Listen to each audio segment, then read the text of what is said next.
Hey everyone, today is the time of year for me to start some citrus plants or trees. I'm going to start two different types, and the main reason is to grow them for rootstock, which means to grow a tree with the intention of eventually grafting a different variety onto that tree. We grow these because the rootstocks are more frost tolerant or drought tolerant, disease resistant, etc. The ones I'm using here, this is the Chinese sour orange or bitter orange, also known as the Seville orange. They're very hard to find. You can only get them this time of year for about 3 weeks in January, and yeah, they're not grown in many places. They look like a normal orange, a little bit more wrinkly, but they don't taste like a regular orange. I've tried one before. Let me just show you the inside.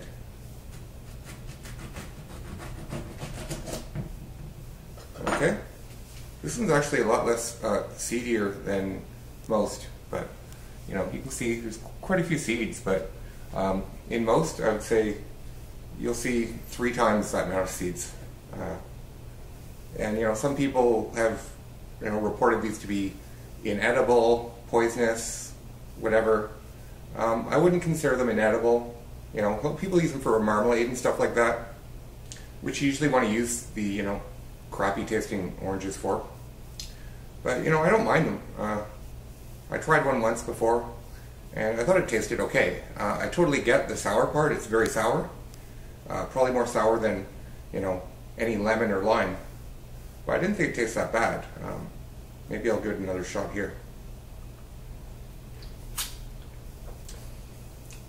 Yeah, it's kind of it does have kind of an off flavor, but it's not terrible. I mean, if you were stranded on an island and eat these all day, there'd be a lot worse things I could imagine having to eat, but yeah.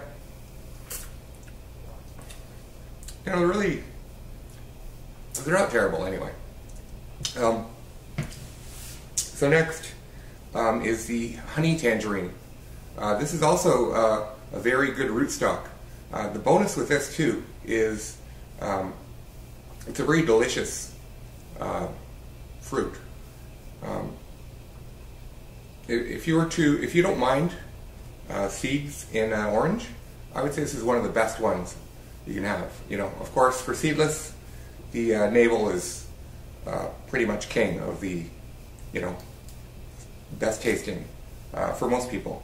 But these honey tangerines are just amazing. Very juicy, not too hard to peel, except right now I'm having trouble.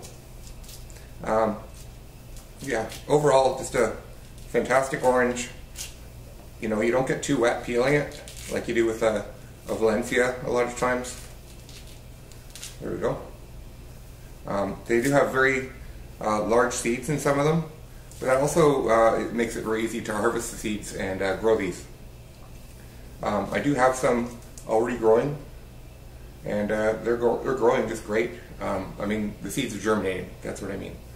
But very delicious orange.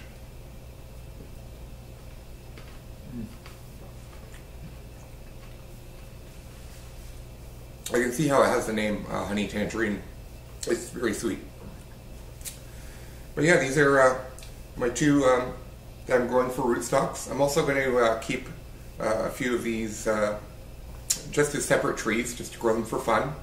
I'm going to actually try and grow one of the bitter orange just on its own outside throughout the winter, maybe. At least that's my plan.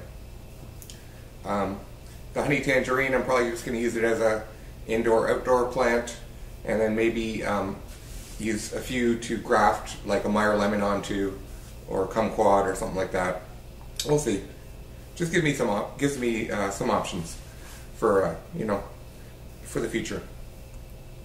Oh, one last thing. With these Chinese bitter orange, There have been people that have grown them as far north, at least maybe more north, but as far as I've seen, is people have grown them up as far north as New Jersey, and I wouldn't be surprised if maybe someone grew one outside and possibly further north. So, it gives me some hope that maybe it'll grow here with a little bit of shelter, or whatever I can do to help it. So we'll see what happens. It didn't cost me anything, except I got 3 of these oranges for just over $2. So I think it's a worthy cause to try out. So that's it for now. Have a great day.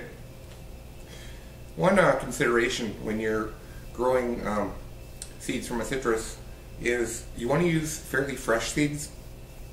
You can sometimes get away with using seeds that are several months old, but you really have a better chance if you're using seeds that are either from a fresh fruit or not as old. When I do take the seed out, I never just plant it. It might be successful. If you want to increase your chances, take the seed out. With the bitter orange, a lot of the seeds are sort of like this, where the top is kind of flat, and then you just start from that side, the flat part, and just peel off from the top layers. And the more layers you get off, the easier it is to take off more layers. So it's like a husk. So you just take that off, and there we go.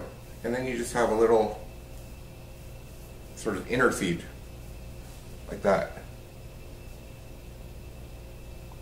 See that? Yeah. Yeah, and then when you plant this, it'll germinate a lot quicker. And then especially when the plant starts growing up, it doesn't have to, use all that force to break open this big, thick seed coat. So it's good for a few reasons. And once you've got used to doing it a few times, it's really not that hard. So this is a full 3 days later. You can see I've got 100% germination, or really maybe more than 100%, because if you look, this one right here, it actually has 2 sprouts coming out of one seed, and that's what they call a polyembryonic seed or seedling. So I'm going to get 2 plants out of one seed. Those ones generally, I've been told, they come true to seed all the time, or every time. I've also read that honey tangerines, they come true to seed for the most part.